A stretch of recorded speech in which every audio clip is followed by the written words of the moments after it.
Thousands of jobs, and I'll be creating many millions of jobs if I'm given the opportunity to be president.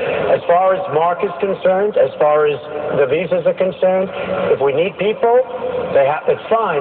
They have to come into this country legally. We have a country of borders. We have a country of laws. We have to obey the laws.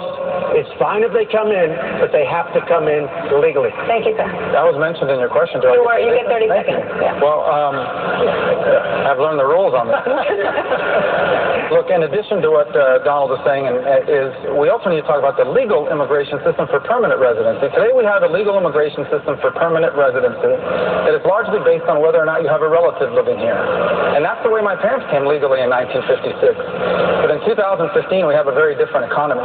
Our legal immigration system from now on has to be merit-based. It has to be based on what skills you have, what you can contribute economically, and most important of all, on whether or not you're coming here to become an American. Not just live in America, but be an American. Thank you, Senator. Mr. Trump, you said you have a special permit to carry a gun in New York. Yes. After the Oregon mass shooting on October 1st, you said, by the way, it was a gun-free zone. If you had a couple of teachers with guns, you would have been a hell of a lot better off. Or somebody else.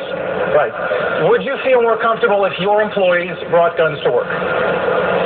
Yes, I might feel more comfortable. I would say that I would, and I have a permit, which is very unusual in New York, a permit to carry, and I do carry on occasion, sometimes a lot, but I like to be unpredictable so that people don't know exactly. By the way, unlike our country where we're totally predictable, and the enemy, whether it's ISIS or anybody else, they know exactly what we're doing because we have the wrong leadership. But I feel that the gun-free zones, and when you say that, that's target practice for the sickos and for the mentally ill.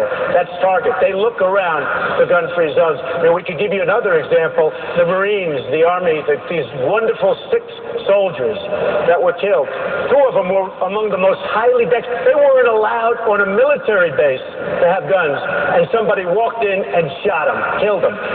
If they had guns, he wouldn't be around very long. I can tell you there wouldn't have been much damage. So I think gun-free zones are a catastrophe. They're a feeding frenzy for sick people. We called a few Trump resorts, few Trump properties that do not allow guns with or without a permit. Would you change those policies? I would change it. Okay.